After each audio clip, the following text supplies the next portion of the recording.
Buenas noches. En este libro, Entrevistas breves con hombres repulsivos de David Foster Wallace, se basó Daniel Veronese, el director argentino, para escribir Encuentros breves con hombres repulsivos. El montaje se hizo paralelamente en Buenos Aires y en Santiago, y lo pudimos ver durante el Festival Santiago 1000 de enero de este año, con la actuación de Marcelo Alonso y Francisco Reyes. Hoy vamos a poder asistir, en las limitaciones que estos tiempos nos imponen al mundo del convivio teatral, a la lectura de un fragmento de esta obra, Encuentros breves con hombres repulsivos. Les rogamos que se fijen en un link que va a haber, donde pueden ustedes hacer una donación voluntaria a la compañía, que va a ir todo recaudado para ellos. Además, les pido que guarden las preguntas y las envíen por el chat o por los comentarios a través del Facebook. Los contestaremos en un conversatorio que haremos tras la lectura. Muchas gracias y que disfruten la función.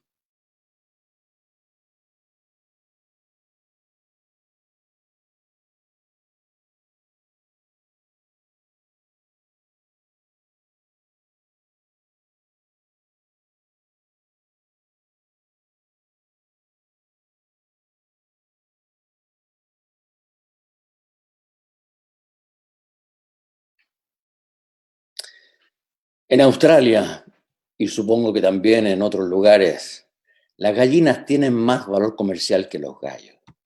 Por eso es tan importante poder determinar el sexo del pollo salido de la incubadora para saber si hay que invertir en criarlo o no.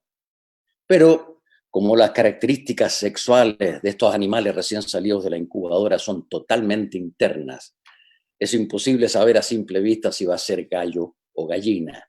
Y ahí es cuando un sexador de pollos profesional lo puede distinguir. Él puede revisar una camada de pollos salido de la incubadora y decirle al criador cuál pollo debe quedarse y cuál no. Gallina, gallina, gallo, gallo, gallina, etcétera, etcétera. Y casi siempre la acierta. Bueno, por lo menos esto es lo que me han contado. Y pasa en Australia, donde existe esta profesión. Ya, pero cuando No, él ese... no puede explicar bien cómo lo distingue, lo hace y punto. Tú le entregas un animal salido de una incubadora, digamos un gallo, y él te va a decir gallo. Y si tú le preguntas cómo lo sabe, ahí el australiano te dice, a mí me parece un gallo. Y ese gallo va a ser sacrificado, obvio. No entiendo a qué viene esta explicación. Sí, es para explicarte cómo funciona esta especie de sexto sentido que tengo y que me lleva a hacer esta propuesta. Mira, es recién en la tercera cita, después de una cena o de una ida al cine, cuando yo le invito a la casa. Y te aclaro que para llegar a ese momento yo antes tuve que sentir, percibir que ella es una gallina y que podría llegar a participar. Y participar no es una frase casual, participar, hablo de cooperar. Cooperar. Sí, de unirse a mí, de verdad. Hmm. Entonces, estamos en mi sillón, tomando algo, no sé, escuchando música, conversando, buen clima. No estamos sentados uno al lado del otro, no a una distancia que pueda notar intimidad o que vaya a pasar algo, no, no, no, no. Yo en una punta del sillón y ella por allá, lejos. Ah, y esto es un dato muy importante. Hasta esa tercera cita yo nunca las he tocado. Tampoco me he mostrado muy entusiasmado, ¿entiendes? Tampoco en esa cita. Pero ¿cómo no? ¿Cómo? No, no, yo ni siquiera me acerco para hacerle la propuesta. Le hago la pregunta, sí, pero desde allá, desde la punta del sillón. Y siempre en un tono que no sea amenazante, porque todo tiene que parecer espontáneo, liviano, sin forzar nada. Y cuando noto que es el momento adecuado, así como a pito de nada, le hago la pregunta sin ningún preámbulo. ¿A ti te interesaría ta ta ta ta ta ta ta? Bueno, lo que ya te conté. Bueno, ¿y qué pasa cuando se lo propone? ¿Quieres saber lo que pasa? Bueno, pues si me estás contando, sí. Primero, un momento de silencio. Un poco incómodo porque tienen que asimilar mi pregunta, pero esa es una reacción natural al cambio de dirección de una conversación que hasta ese momento parecía casual. Luego, en la mayoría de los casos, primero cambian de postura en el sillón, se ponen más erguidas, enderezan la espalda. Ese es un gesto inconsciente como diciéndome que ellas solas van a decidir, que no van a ser convencidas, que no van a aceptar si ellas no quieren. No, la dinámica psicológica de la gente es fascinante, fascinante. La primera preocupación es preguntarse qué comportamiento en ellas pudo haber provocado semejante proposición, qué me pudo haber llevado a mí a pensar semejante posibilidad. ¿No? Tú deberías estar ahí, en ese sillón, para percibir esa dinámica compleja y fascinante, porque en realidad esa necesidad de afirmación, de poder que despliegan, ese repentino cambio de postura, ya muestra un claro deseo de aceptar, de cooperar. Es decir, esa autoafirmación ingenua del propio poder señala inexorablemente a una gallina. En ese contexto de tensión, ¿se entiende, no? Sí, pero algunas tienen que rechazarte, ¿no? Pocas, un Sí. 10%. Sé que estás pensando que esto se debe a mi falta o exceso de encanto. No, no, no. Mi único talento real es la capacidad de tantearlas, de manera que las que llegan a la tercera cita, la mayoría son gallinas y no gallos. Uso esta figura retórica del mundo avícola como metáfora para poder explicar mi capacidad de conocer si ellas están, por decirlo de algún modo, maduras para mi propuesta, en ningún caso para caracterizarlas, ¿no? Sí, entiendo, pero las que te rechazan seguro se ponen un No, poquito... no, casi nunca son hostiles, no, no, no. ¿No? No, sonríen con educación y dicen que no, sin problema, sin sentirse ofendida, porque lo consideraron libremente y lo rechazaron. Son gallos que confundí con gallinas, nada más. Simplemente no les interesó mi propuesta. Y para mí está todo bien, ¿eh? No tengo ningún problema en reconocer que confundí gallo con gallina. Pero con las demás, no importa si aceptan o si se muestran ofendidas, con esas decidan cooperar o no. Sé que no me equivoqué. ¿Saben lo que hacen? Me miran. Quieren saber si les estoy tomando el pelo. Eso es lo que hacen. Me miran. Se quedan ahí quietecitas. Quieren saber si les estoy tomando el pelo o si le hice una pregunta. Si le hice una pregunta hipotética del tipo, ¿qué harías tú si yo te regalara $1.000.000? Se me quedan mirando, tratando de adivinar si les estoy tomando el pelo o no. Tratando de adivinar mis intenciones. Me calibran. Entonces ahí yo trato de responder de la forma más adecuada a su curiosidad. Entonces respondo a sus miradas intensas y penetrantes con una mirada anodina. Mírame. A esto me refiero cuando te hablo de una mirada anodina. No hago nada, mientras ella está pensando si va a aceptar o no. No habría nada violento, ¿no? No, no, no. No. No, no, eso es muy importante, no hay violencia. Mira cómo comprendes, ¿ah? Se nota que me estás prestando atención, que eres una interlocutora aguda. No, no soy un sádico. No me interesan las que buscan que las lastimen, ¿no? Esto no es llevarte a mi departamento y abalanzarme sobre ti y 2 cucharadas y a la papa, ¿no? Eso sería otra cosa. Ahí no existiría juego. Yo lo que les estoy proponiendo es un juego. Yo te propongo algo y tú aceptas. Te propongo algo más y también aceptas. ¿O no? ¿O no? Muy bien. Una menta es solo formalizar una estructura de poder, ritualizarla. Mira, yo se los explico así para que no haya problema. Este juego consiste en la renuncia a tu propio poder en mi beneficio. Pero esa abdicación de poder tú la vas a elegir libremente. Por supuesto que en esta conversación solo te estoy usando como ejemplo. No vayas a pensar que te estoy proponiendo a ti ninguna forma, posibilidad contractual. No. Te conozco hace media hora. No es así como yo opero. Igual yo no sé si sería apta para... No, No. acabas de enderezar los hombros. Te pusiste más derecha. Una postura para que yo vea que no eres la clase de persona a la cual se le podría ocurrir nunca la posibilidad de, o no. Mírate, pues, ¿Qué? no te ves, ¿eh? Te ríes. Estás diciendo que soy una gallinita. Broma. Broma, broma, broma.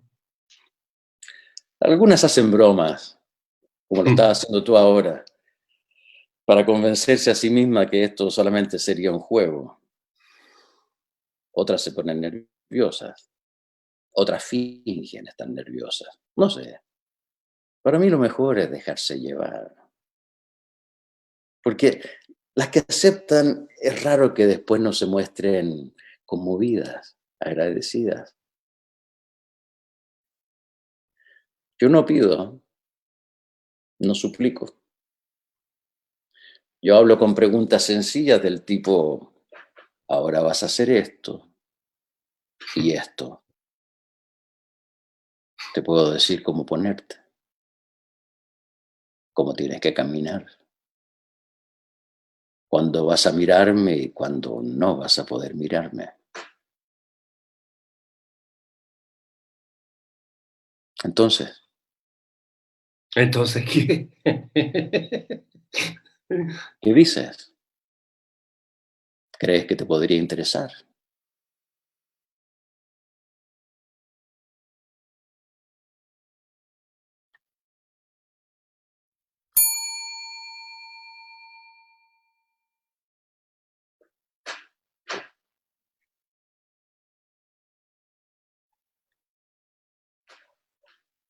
Pero ¿estás tan segura que ser agredida no puede tener a largo plazo algún aspecto positivo? A mí me parece que rechazar de forma tan radical la violencia y la degradación a veces puede ser un error. A ver, ¿pero qué tienen de especial? ¿Qué? Que son frágiles, son quebradizas, pueden ser destruidas con facilidad, ya perfecto. Pero todas quieren ser envueltas en algodones, ser protegidas más que el resto de los mortales. A mí me parece que no, ¿no? Pensar así me hace condescendiente. Yo estoy hablando de dignidad y de respeto hacia ustedes. Y no estoy diciendo que haya que ser agredida, ni tampoco que no sea terrible o negativo mientras eso esté teniendo lugar. No estoy diciendo eso. Solo digo que existe la posibilidad que en algunos casos eso te puede hacer crecer, te puede hacer alguien mejor, un ser humano más completo. No estoy segura de estar entendiéndote lo que me estás diciendo. ¿Leíste El hombre en busca del sentido de Víctor Frankl? Así sí, un libro increíble. Increíble, ¿no? Ujú. ¿Dirías que es un libro necesario? Sí, absolutamente necesario. Muy bien, perfecto. Entonces, Frankl, ¿qué es lo que hizo? Al haber estado en un campo de concentración nos muestra la forma en que él pudo preservar su humanidad en medio de un sufrimiento terrible que lo desgarraba. ¿Estamos? ¿Sí? Ujú. Ahora bien, si no hubiese existido el Holocausto, no existiría El hombre en busca de sentido. Un libro magnífico, un libro necesario, como tú dijiste. Mm. No todo es blanco o negro. A veces tenemos una perspectiva un tanto estrecha sobre los derechos humanos, el proteger a la gente, la justicia perfecta, y no nos paramos a considerar que nadie es solamente víctima y nada es solamente terrible o negativo. De hecho, casi nada es así. Hasta las peores cosas en la vida pueden tener un costado positivo, por mínimo que sea. Pero no puede ser bueno ser víctima de algo así. Mira, ¿quieren un café? Por favor. Café. Piensa, por ejemplo, en una mujer degradada y atacada en grupo. Nadie va a decir que los hijos de puta están bien, nadie va a decir que los hijos de puta que lo hicieron no merezcan estar en la cárcel, ni nadie va a pensar que ella se lo merecía o le agradaba mientras eso estaba teniendo lugar. ¿Sí? No. Gracias. Pero miremos las cosas también desde otra perspectiva. Después, ella sabrá algo sobre sí misma, algo que antes no sabía. ¿Qué vas a ver? Que algo absolutamente terrible y degradante que antes ni siquiera podían imaginar le pasó de verdad. Ella lo sabe, y lo sabe de una manera completamente distinta porque nadie se lo contó. Pero Su yo, idea sobre ella misma y lo que puede llegar a experimentar se profundizó. Ella entiende el sufrimiento de una manera completamente distinta a ti. ¿Sí? Ella conoce algo que tú todavía no conoces. yo prefiero no conocer algo así.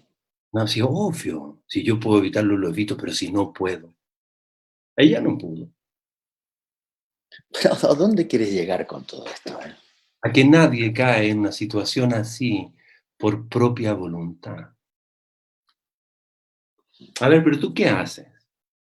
En la vida, ¿qué haces? Tú entiendes lo que te estoy diciendo. Tú eres capaz de filtrarlo, ¿no? A través de tu propia perspectiva. ¿Sí? Eres clase media, progresista, universitaria, artista. Bueno, veo que te estás poniendo a la defensiva. No sé si Actriz. está con... Actriz. Ujú. Ah, claro. Entonces tú piensas que estamos hablando de ideas, de cosas que tú podrías llegar a representar. Pero tú nunca pasaste por eso. Nunca viviste el horror. ¿Tú qué sabes de mí? No irías vestida así. Mírate. Eres atractiva. ¿Qué edad tienes? 27, 28 años. Sí, y no estoy diciendo que no te haya pasado algo malo. Y no, seguramente has pasado por alguna situación muy desagradable por el simple hecho de ser mujer. Solo estoy diciendo que hay una diferencia más importante entre tú y yo. Y no estamos hablando ni de política ni de feminismo. Solo te estoy hablando de terror, de sufrimiento, de violación de la dignidad. Tal como lo que cuenta Frank del Holocausto en El hombre en busca de sentido. Pero yo no pienso así.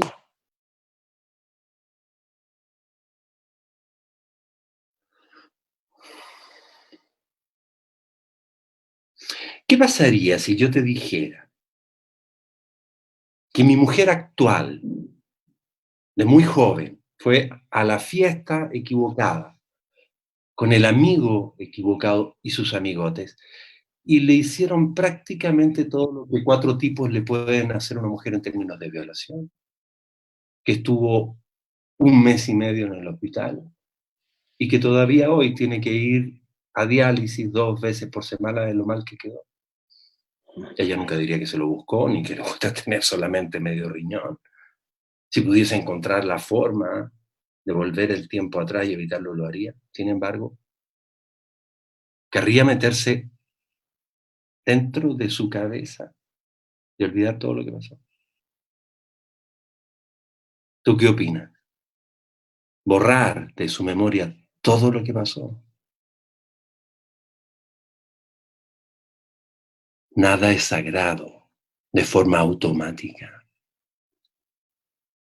Mi mujer ahora sabe que mientras estás tirada ahí, otras personas te pueden tratar como una cosa. Eres un agujero donde puede meterse una botella de Jack Daniel tan adentro que te destroza los riñones.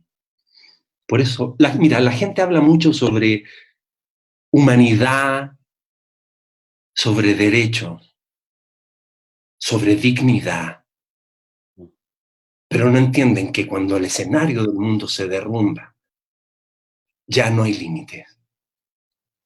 Y ahí descubres lo que eres de verdad. Una cosa en donde puede meterse una botella. un pico, un puño, un bastón, una cosa que come, caga, intenta dormir, va a diálisis. Una simple cosa a la que 4 tipos borrachos golpean en las huevas para que se doble hacia adelante, te meten una botella cuadrada por el culo tan adentro que te destroza los riñones. 4 tipos a los que nunca habías visto ni conocías en tu vida, que no sabían tu nombre, a los que nunca les hiciste nada que diera sentido a esa forma de degradación. No sabían cómo te llamabas, no sabían que tenías nombre.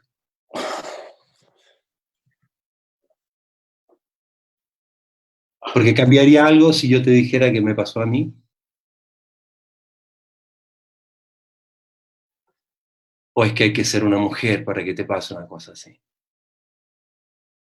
Te lo puedes imaginar mejor si es mujer, porque su exterior se parece más al tuyo. Es más fácil para ti imaginarlo como algo que está siendo violado. Porque si alguien tiene pico, ya no te parece tan real. ¿Y si yo te lo hago a ti? Acá mismo, por ejemplo. Te tiro sobre esa botella.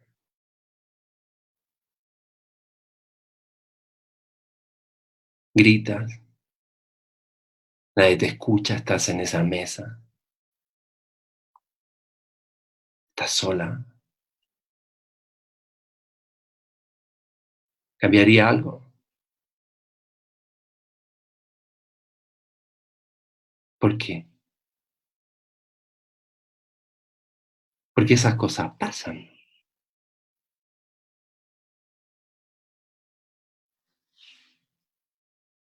¿Qué eres tú?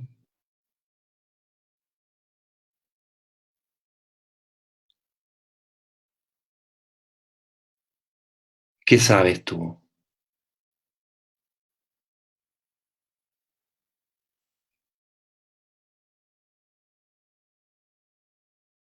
Tú no tienes ni la más puta idea de nada.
Bueno, este fue un fragmento de los encuentros breves con hombres repulsivos, una coproducción de FITAM con el Teatro Finisterre.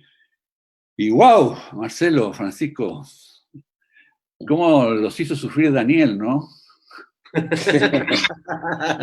Daniel, ¿y cómo nos hacen sufrir a nosotros? ¿Cómo? Y al revés, ¿no? Es un texto que para los pelos. Yo lo había visto en sala durante el festival, y es muy impresionante verlo así a cámara descubierta, con esta crudeza que tiene este medio, y incluso cobra cierta violencia aún más penetrante, ¿no? que lo que ya habíamos visto. ¿Te parece más íntimo? Demasiado íntimo quizás, ¿no? Demasiado Sí, demasiado tremendo. No sé cómo lo habrá sentido la gente. ¿Cómo lo sintieron ustedes, el trabajo, Marcelo, Francisco? Bueno, Sí, es extrañísimo comunicarse o intentar comunicarse a través de este aparato, ¿no? Es la- es, son las experiencias que uno está como en este momento, debido a la pandemia, estamos tratando de descubrir cómo funciona, cómo se llega al otro, cómo se expresa uno, en fin, es todo un mundo a descubrir y es muy extraño, ¿no? Es muy extraño. Pero, ¿cómo lo viste tú, Daniel? ¿Estás por ahí? Sí, claro, claro. ¿Cómo viste a los muchachos? Bien, creo que con respecto al soporte, sí, es un soporte que lamentablemente nos estamos acostumbrando, que al principio yo tenía cierto desapego, trataba de no recurrir, sigo pensando que no puedo ver teatro, no, obras de teatro no puedo verlas en este medio, obras muy bien filmadas a 3 cámaras, con luces, no puedo verlas. Pero descubrí ahí algo. Yo estoy ensayando así de puro escape de la pandemia, ¿no? Estoy ensayando 4 cosas así por Zoom. Y Sí. No, bueno, Además de creo que me río porque Daniel exprimirme a es decir, bueno, muy goloso, Daniel. Sí, eso no, sí, Continúa, Daniel, continúa. y hoy estábamos casualmente hablando con uno de los actores, y es maravilloso esto, porque yo no hago nunca ensayos de mesa, lectura del texto, voy tratando de entender con los actores en el ensayo, y esto me lleva a hacer ensayos de mesa, como hacemos lectura y los actores, obviamente no hay presencial, no se mueven, están sentados frente a una cámara, y cambia un poco mi sistema, ¿no? Me adapto a eso. Odio esos ensayos, pero los necesito. Y es algo, es como una contrafobia para escaparle a la muerte, que es lo que supongo que necesito, ¿no? Y sin embargo, hay una obra que yo estaba haciendo aquí en Buenos Aires, y que la voy a mostrar porque es muy discursiva, es una obra mía. O sea, eran actores, son 18 actores hablando, siguiendo un mismo texto como si fuese una sola voz, ¿no? Y pasa algo parecido con esto, que son obras que quien veo las puestas en el escenario tienen muy pocos movimientos, está muy trabajado lo íntimo del actor, su lugar íntimo, personal, y lo que pasa entre ellos. Entonces, no me parece para nada descabellada esta muestra, esto es lo que mostramos. Creo que es más, yo les comentaba, yo la quiero hacer en cine, esta obra, ¿no? Y también me parece que, obviamente, sería una cosa muy...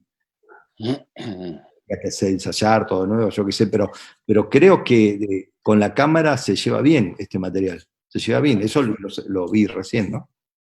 Y los vi muy bien, los vi con ganas de salir al ruedo, eso, lo que tenemos todos.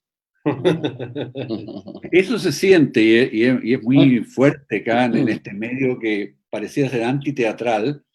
De pronto, como dice Marcelo Leonard, por ejemplo, que nos escribe, en este formato es como uno fuera el otro. Nos sentimos como Marcelo y Pancho en el escenario. Un muy buen complemento a la obra en vivo. Antonio Bravo lo felicita, impactante el guión, las actuaciones, y se pregunta, como yo creo mucha gente, las dificultades de usar este nuevo escenario tecnológico, que es algo que Daniel ha contestado en parte, pero faltan tal vez los actores. Y Pía Muñoz pregunta por qué se seleccionaron esas historias para leerlas. ¿Por qué esas? Marcelo, Bueno, Pancho. seleccionar a los actores y yo quiero entender por cada uno. No, hay un goce ahí en esa tan que le gustaba, y el chico se divertía mucho por distintas... Bueno, digan ustedes, están ahí, por qué la eligieron, pero yo creo que lo entiendo. A ver. Anda. Digo, que para ti era muy divertido, Francisco, Pancho, lo de la Esta gallinita. historia de las gallinas, ¿Eh? Sí, claro. esta historia de las gallinas, Sí. Sí. sí, pues son es muy rara esa historia y es muy atractiva como aparentemente desde un relato inofensivo aparentemente y curioso, se va manipulando a esta doncella que tengo al frente hasta que le hago la propuesta directamente. Es muy atractivo como... Es muy bizarro y de repente hasta medio cómico, ¿no es cierto? Ese relato que hace en un principio y cómo va envolviendo hasta que llega a ser la propuesta, digamos, al, al otro personaje. Me parecía que dentro de los 8 textos que hay, es uno de los que llama la atención. Y bueno, y el segundo, porque el texto a Marcelo lo puede decir porque que es lo que le pasa a él, pero me parece que es el texto más duro de la obra, el texto más Feroz. descarnado de la obra. Sí, sí. Cuando hablamos con el Pancho de cómo que nos pidieron un texto, 10 minutos de la obra, dijimos, hagamos un texto de cada uno. Y a mí, claro, a mí me gusta el que hago yo, radical, ese que me tocó hacer a mí, porque lo encuentro que parte con una frase que es imposible defender hoy día, que porque algo, algo violento, algo degradante, hacérselo a una mujer la puede hacer crecer. Creo que la tesis del texto, como parte de ese texto, es una aberración hoy día, en cualquier momento. Digamos. Y cuando lo alcanzamos a hacer, las veces que lo hicimos, como 6 veces, cada vez que partíamos esa escena con Pancho, esa frase generaba un movimiento en el público tremendo. Porque en el fondo también la gente se preguntaba cómo van a salir de esa frase y cómo lo hace el autor y cómo lo trabajó Daniel. Lo encuentro, a mí me parece un despliegue de inteligencia y de virtud en la palabra y una mirada del mundo completamente diferente, que es muy de Foster Wallace finalmente. Eso a mí me encanta y Gallinita la encuentro divertidísima, la encuentro, pero con un humor maravilloso que es el de la inteligencia, la encuentro tremendamente inteligente esa forma de seducir, de tomar a alguien irrepulsivamente masculina. Sí, repulsivamente masculina, digamos. Hay un tema sobre el poder en los dos textos, ¿no? Tremendo. El poder del macho, digamos, que francamente repulsivo. Sí, Sí, claro. bien elegidos por Daniel Pero, los textos. pero lo más hermoso es que en los dos textos, bueno, en los 8 en total, es nada que no hayamos visto. Sí, Nada que no eso es lo hayamos visto tremendo de la largamente. obra. La obra que la verdad, digamos, ¿no? Sí. Ahora, hay un fenómeno particular que tú señalaste ahí, cuando se actúa con público, se siente al decir cierta frase el movimiento del público. Aquí hay que trabajar sabiendo esto, pero sin poder registrarlo. O sea, ¿qué les pasó en esto de ir actuando sabiendo que dicen frases tremendas y que incomodan de otro modo? No es la incomodidad del público en grupo, sino la incomodidad en privado, el extraño privado de la videoconferencia, ¿no? Bueno, eso es una de las cosas extrañas de este medio, digamos, ¿no es cierto? Sí. Uno cuando uno actúa en un escenario, uno va respirando junto con el público. Lo que vas diciendo, uno siente ese movimiento del público, uno siente la emoción del público, y eso va haciendo la obra, digamos, finalmente. Y por eso que cada día es distinto al otro, etcétera, etcétera. Yo no sé si esta obra lo hubiésemos hecho aquí por primera vez sin haber pasado por la experiencia del público, yo creo que habría sido aún más compleja, porque por lo menos nosotros, como Marcelo dice, tenemos recuerdos de esa respiración, de esa respiración emotiva, digamos, que el público tenía. Entonces, algo de eso sabemos. ¿Ah? Tenemos un poco la experiencia en seis funciones nada más, pero algo de esa experiencia la tenemos. Entonces, por supuesto que esto no es teatro por lo mismo. Sí. No, no es teatro, perdón, no es teatro, pero sí lo es, creo. No es, vos bien dijiste, yo también pensaba eso. ¿Qué pasa si ustedes no hubiesen pasado? Yo pasé por la experiencia aquí en Buenos Aires de haberlo hecho con otros 2 actores. Y sé lo que pasa más o menos, pasan muchas cosas, pero lo que puede pasar con el público. Ustedes también lo comprobaron. Si no lo hubiesen comprobado, esta lectura hubiese sido distinta. Es como, pero no quiere decir que no les pase nada. Si no, podemos decir que al actor que actúa en cine, porque no sabe qué va a pasar, Claro. no le pasa nada. Pero yo lo que marcaría es que son textos, haya público delante o no, son textos difíciles de decir porque aún en los ensayos era para nosotros, había hay cierto movimiento cuando ensayamos. Yo no sé si te acuerdas, Francisco, Albornoz está ahí con el amigo que fue tan importante en el proceso también, ¿no? Como asistente. Y después, bueno, cuando hay gente, la mujer que estaba detrás tuyo, Francisco, recuerdo recién ahí en cámara que en unos empezó a silbar, dije, ¿qué pasa acá? Pensé que se iba a armar una, y silbó algo, ¿no? ¿Te acuerdas? ¿Se acuerdan de ustedes? Y después resultó ser esa. Había una mujer detrás mío ahora. No, Pancho, de Francisco. Ah, Mujer de Francisco. No Pancho, Francisco. Dije Pancho. Hay 2 Francisco, Francisco Albornoz y Francisco Reyes. Albornoz es Francisco, yo soy Pancho. Yo lo llamo Pancho a Reyes. Y quiero contar algo que pasó. Yo creo que Gallinita a mí me gusta porque para mí no sé qué figura tendrán ahí en Chile, para mí es el chanta argentino. Es el chanta, el chanta chileno. No, si lo escuchamos dice, no, pero tranquila, porque yo en la primer encuentro no pasa nada, tengo que esperar 3 encuentros para saber si, y dije, no te voy a decir a vos si hace media hora que te conozco, y a los 15 minutos. Claro. Es muy argentino, por ejemplo. Y Radical es un texto sumamente peligroso, que Sí.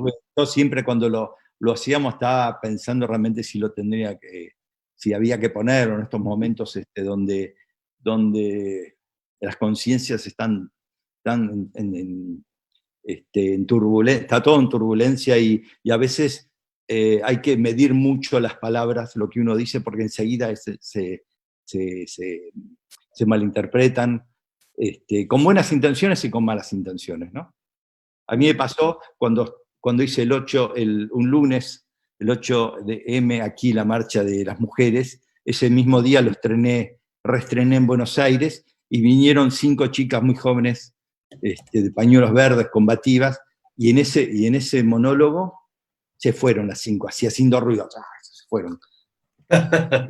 Sí, no era para reírse, ¿no? Y te digo que fue muy, oh, Dios mío. Y después me escribieron en Instagram diciéndome que yo era violento si yo generaba eso, cómo podía hablar de las mujeres si no era mujer, bueno, estaban muy enojadas, muy enojadas. Yo le dije que obviamente le pedía perdón, que no era ese el sentido, era todo contrario lo que pasó. Yo también puedo entender que a alguien le pase eso. Son peligrosos. Recuerdo en Chile, cuando después de cada función hacíamos debate, y alguien dijo, ¿por qué no una mujer ahí de esas 2 no se levanta y le pega, castiga al otro? Bueno, se llama Hombres Repulsivos, no se llama Mujeres Empoderadas este espectáculo. Yo puedo hablar del lugar del hombre que es partícipe de esto, que es victimario, sin quererlo, digamos, todos somos aquí muy, muy políticamente muy ubicados y estamos de acuerdo de la libertad, y creo que todos, bueno, los que nos dedicamos a esto, pero podemos equivocarnos y y dejarnos llevar por cosas con las que fuimos criados y que se usan. Alguien en Chile dijo, no me acuerdo de cuál, dijo, bueno, pero ese no es tan, ese está bien lo que hacían. ¿Se acuerdan ustedes? Sí, me acuerdo. Lo justificaba, y son todos tremendos. Sí, el primero, ¿te acuerdas? El primero, era el primer texto, Partida. No, Partida no era. Sí, Partida, el segundo. Él había dicho los mismos textos, ¿te acuerdas? No sé por qué está ahí, dijo. Entonces, y no sabía por qué estaba en esta majamama de gente mala y hicieron un buen texto. Esto le puede pasar a cualquiera. Yo creo que lo interesante es este movimiento que primero yo cuando lo leí dije, esto es maravilloso para ahora, y sé que era peligroso, pero a lo sumo que puede pasar, alguien se enoja, puedo hablar con esa persona porque sé lo que yo creo sobre los textos, y siento también que años de sometimiento de la mujer, que bueno, hay una tendencia a no soportar este tipo de cosas, pero están hechos con intención muy distinta a lo que les generó a estas mujeres. Hay una pregunta de Claudio Orellana, no sé si está por ahí. ¿Lo escuchamos? Sí, hola. Sí, hola, gracias. No sé si me escuchan. Sí, te escuchamos. Sí, bueno, agradecer también la invitación a este ejercicio. Estamos siendo parte con algunos estudiantes de teatro del elenco de San Joaquín. También tuvimos la suerte de ser parte del estreno de este trabajo allá en San Joaquín con nuestros vecinos y vecinas y vivir la experiencia. Así que se agradece también desde ahí y poder vivir este momento también con los estudiantes es súper enriquecedor. Sin embargo, yo quería hacer un comentario que hace rato también se da vuelta porque me ha tocado revisar otras obras y también tenemos la misma cuestionamiento que ustedes sobre si esto es teatro o no y qué tantas posibilidades tiene esto de ser o no teatro, pero yo he tratado de hacer el ejercicio de buscar en otros referentes que tenemos perdidos también, como el radioteatro o otro ejercicio de la palabra. Y a mí me pasa que hay una emotividad también perdida, esa complicidad que tenemos en la sala con los actores en escena, actrices en escena, como espectadores, distinto también cuando despertamos otros sentidos, como el de escuchar. Yo hice el ejercicio ahora de apagarlo todo y alejarme un poco y solo escuchar el texto. Y entró en mí, obviamente, de otra forma, ¿no? Tuve que acercar otra complicidad mía, ¿no? No la visual, estamos súper acostumbrados y somos una sociedad de la imagen, de que necesitamos alimentarnos de la imagen. Y también la dramaturgia se empieza a perder un poco con la buena o mala forma de los directores, ¿no? Aquí no quiero cuestionar a Daniel en ningún caso, ni menos a los intérpretes, pero también la riqueza del texto, ¿no? Como solo a su propia dramaturgia, su propio contenido, su propio imaginario, y todo lo que nos puede evocar desde esa complicidad del escuchar, ¿no? Yo quería destacar un poco eso. Creo que como espectadores nos tenemos que habituar también un poco y volver a ese tiempo medio perdido donde no está la imagen, solo está el sonido, ¿no? Eso quería destacar. Muchas gracias. Gracias. Valentina tenía un comentario por ahí. A ver, Valentina. Ahora sí. Sí, buenas noches. Valentina de la Escuela Popular de Recoleta. Hola. Hola, Valentina. Hola, Pancho. Hola, Marcelo. Hola. Estuvo potente. Fue corto, pero muy intenso.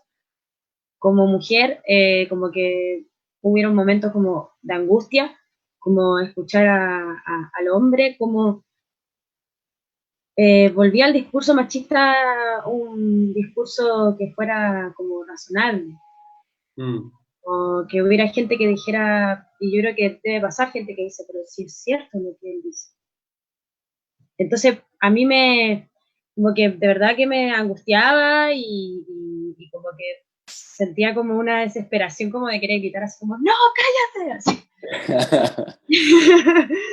Pero, bueno, eso es lo que sentí yo, pero quería consultarle a los actores, Pancho, Marcelo, son hombres y hacen actúan de estos personajes, cuál es su impresión, como qué sienten al momento como de salir de escena o antes de entrar a escena, como sobre estas personas o actuar sobre estas personas. Eso.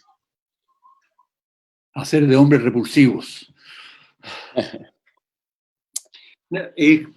Pasó desde el comienzo, digamos, cuando empezamos a trabajar con el material, cuando lo leímos, cuando empezamos a acercarnos a él, que fue curioso porque nos llegó el material y Daniel se sumó después. Daniel quería que trabajáramos con el texto, nos aprendiéramos el texto, bueno.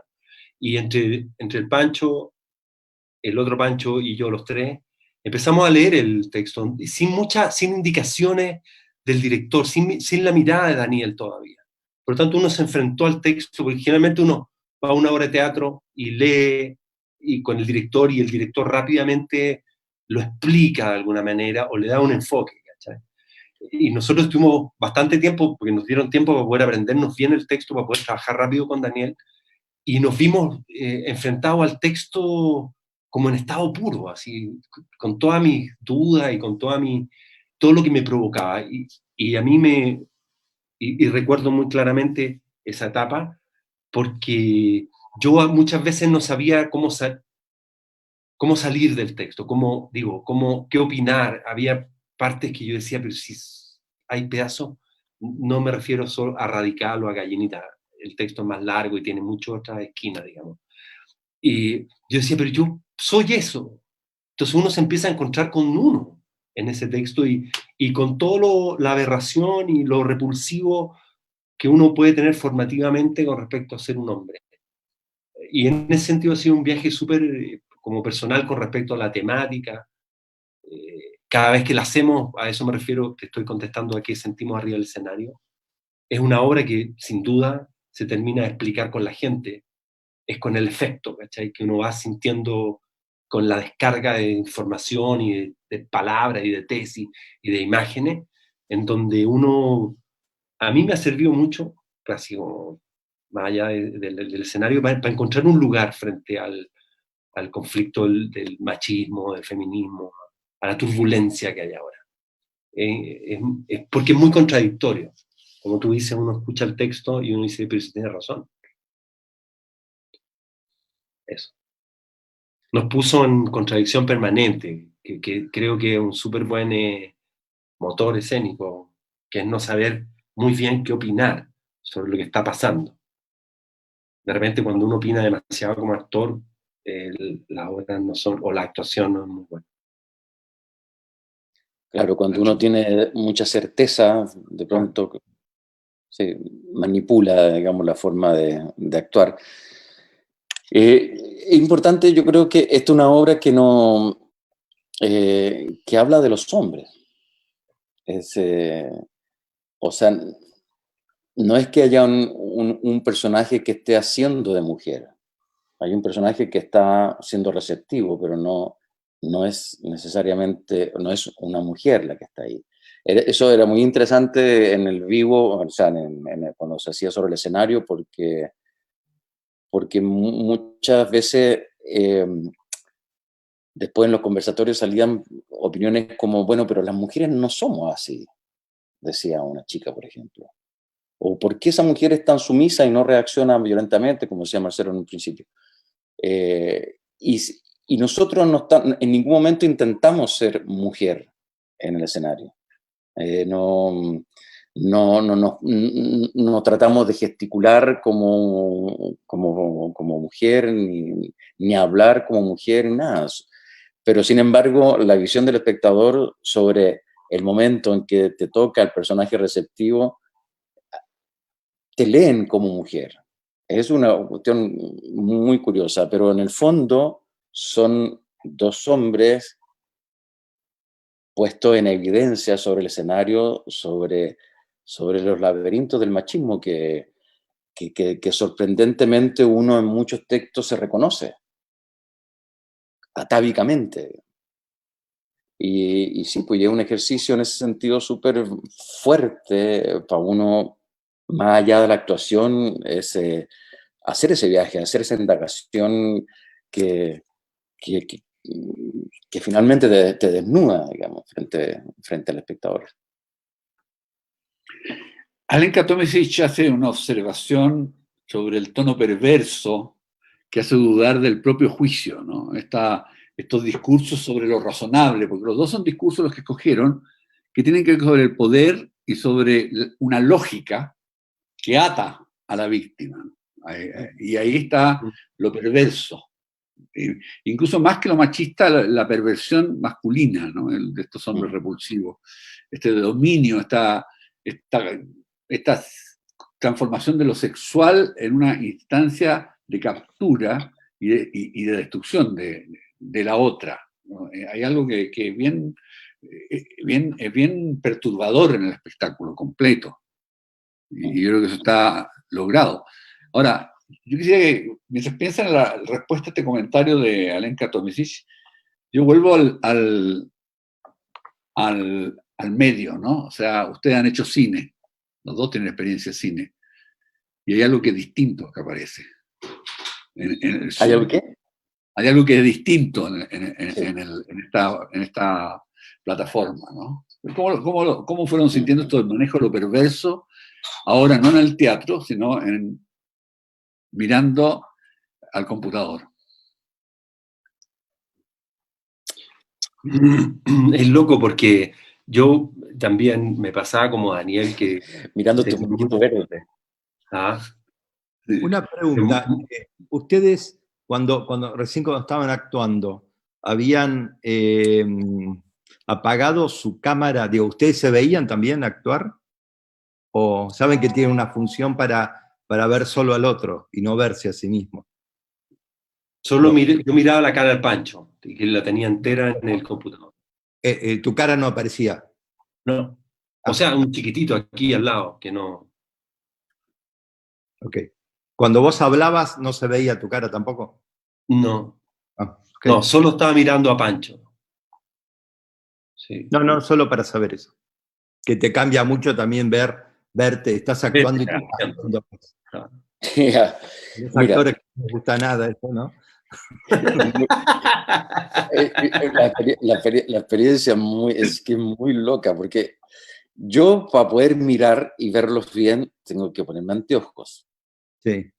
Ahora, no estaba actuando con anteojos porque se refleja todo esto, entonces no se produce el contacto. Entonces, no saco nada con mirar a Marcelo porque veo una mancha. Entonces no le veo sus ojos, no le veo su intención visualmente hablando. Entonces, yo dije todo mi texto mirando el puntito verde de la cámara. Y a través de ese puntito imaginaba al Marcelo al otro lado, mirándome, escuchándome cuando se reía, qué sé yo. Entonces es loco la experiencia esta.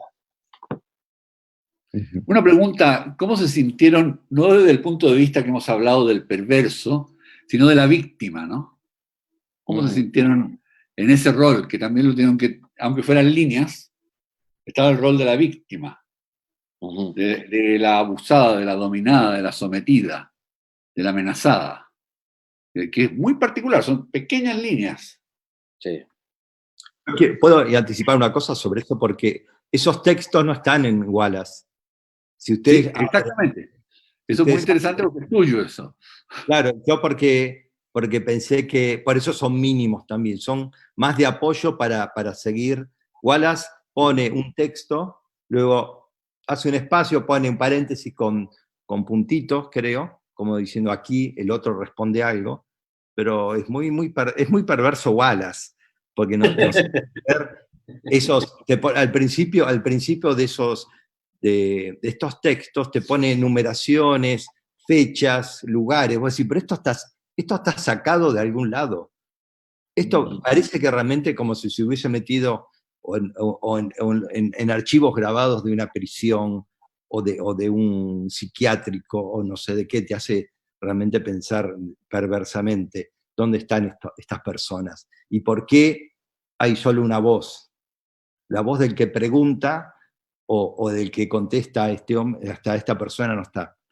Por eso también las situaciones de las mujeres, yo creo que la mayoría son mujeres, solo una creo que no estaba muy claro y yo lo puse como mujer, son pasivas, porque en realidad la idea es desatar la bestia salvaje de este hombre, no contraponer. Solo la otra, por lo general no dicen nada, solo tratan de evitar, contestan cortésmente, o como alguien en el colectivo se te pone uno al lado y te empieza a hablar y en un momento dice, sí, no, bueno, sí, y se mete en tu vida y te querés ir y no podés porque no te deja pasar. Esa es la situación.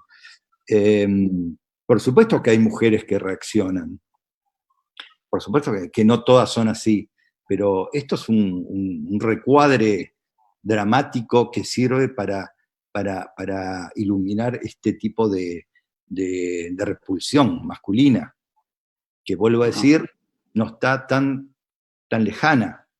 Por ahí esta repulsión no es violenta, no es explícitamente violenta. Situaciones como esta, si se llevan a un extremo, terminan siendo, bueno, violencia de género, violencia de género, sí. Así es. A ver, Antonia tiene la última pregunta de la noche. Antonia, ¿estás por ahí? Hola, sí. ¿Ah? Hola. Sí, hola, ¿me escuchan? Sí, Hola. Sí.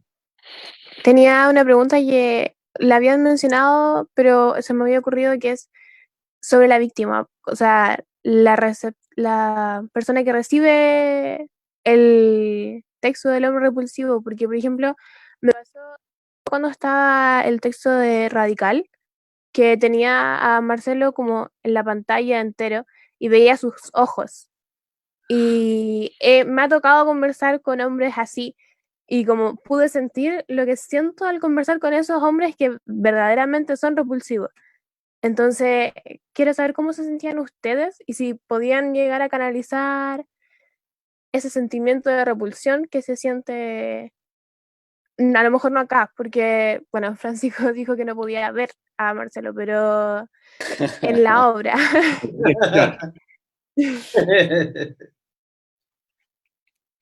A ver, ¿quieren comentarlo, Marcelo? Marcelo, dale. Sí, nada, no, simplemente es viajar en el texto. Yo creo que uno tiene que entregarse, no hay que actuar lo repulsivo, sería un error gigante. Simplemente ir viajando a través de esa mente. Finalmente el regalo que la dramaturgia y los directores le hacen a los actores es poder meterse en la mente de otra persona. Uno no caracteriza, uno no hace gente, o sea, uno no dibuja personas, uno caracteriza mentes, ¿no? Y de ahí aparecen los cuerpos, los gestos, aparece todo. Pero uno lo que hace es encarnar una forma de pensar. Y eso, uno simplemente se mete por ese camino y aparecen todos los colores. A mí el texto de Radical, el que me toca a mí, me da mucha compasión también, esa persona, porque es la trampa, está en una trampa que uno suele caer también, ¿no? Que es un poco la autocompasión o el creer que, no sé, que todas las cosas son para algo. Muchas veces las cosas no son para nada. En el fondo es justificar la vida completa a través de un proceso intelectual, que es intelectualizar la realidad a un nivel en donde te permite finalmente sobrevivir. A él le pasó algo muy tremendo, que es ser abusado.